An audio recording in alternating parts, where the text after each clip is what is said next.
Romanos 5. Ao aceitar, pela fé, o que Deus sempre desejou para nós, consertar nossa situação com Ele, tornar-nos prontos para Ele, alcançamos tudo isso com Deus por causa do nosso Senhor Jesus.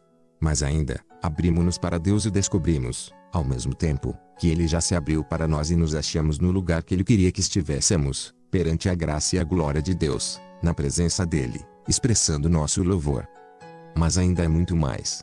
Continuamos a expressar nosso louvor, mesmo que estejamos cheios de problemas, porque sabemos que os problemas podem desenvolver em nós paciência, como a paciência, por sua vez, forja o aço temperado da virtude, mantendo-nos atentos quanto ao que Deus pretende fazer. Desse modo, passamos a ter esperança. Com essa expectativa, jamais nos sentiremos enganados. A verdade é que nem temos como reunir todas as vasilhas necessárias para encher com tudo que Deus generosamente derrama sobre nossa vida, por meio do Espírito Santo. Cristo chegou na hora certa para tornar isso realidade. Ele não esperou que todos estivessem preparados. Apresentou-se disposto ao sacrifício quando ainda éramos fracos e rebeldes demais para fazer alguma coisa por nós mesmos. Mesmo que não fôssemos tão fracos, de qualquer maneira não saberíamos o que fazer. Podemos entender quando alguém morre por uma pessoa digna e como alguém bom e nobre poderia inspirar um sacrifício abnegado. Mas Deus demonstrou quanto nos ama ao oferecer seu Filho em sacrifício por nós quando ainda éramos tão ingratos e maus para com Ele. Agora que nossa situação com Deus está resolvida, por meio dessa morte sacrificial, o perfeito sacrifício de sangue, não há mais razão para estar em oposição a Deus, sobre qualquer assunto. Sem nossa pior situação fomos postos em condição favorável diante de Deus, pelo sacrifício de seu Filho. Agora que estamos nesta situação maravilhosa, apenas imaginem como nossa vida poderá ser plena e gloriosa por meio da vida proporcionada pela ressurreição. Agora que já desfrutamos esta maravilhosa amizade com Deus, não nos contentaremos com meras declarações formais, mas cantaremos louvores a Deus, por meio de Jesus, o Messias.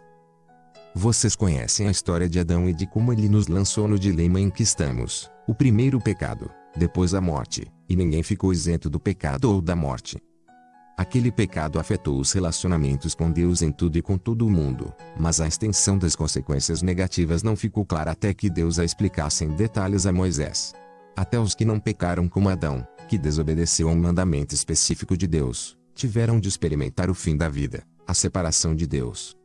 Mas Adão, que nos pôs nessa situação, também aponta para aquele que nos livrará dela. Todavia, o resgate não é proporcional ao pecado que traz morte. Se o pecado de um homem deixa multidões de pessoas no profundo abismo da separação de Deus, imagine a eficácia do dom de Deus derramado por meio de um homem, Jesus Cristo. Não há comparação entre o pecado que traz morte e esse generoso dom gerador de vida. A sentença pronunciada sobre aquele pecado foi a morte, mas sobre os muitos pecados que se seguiram veio a sentença de vida.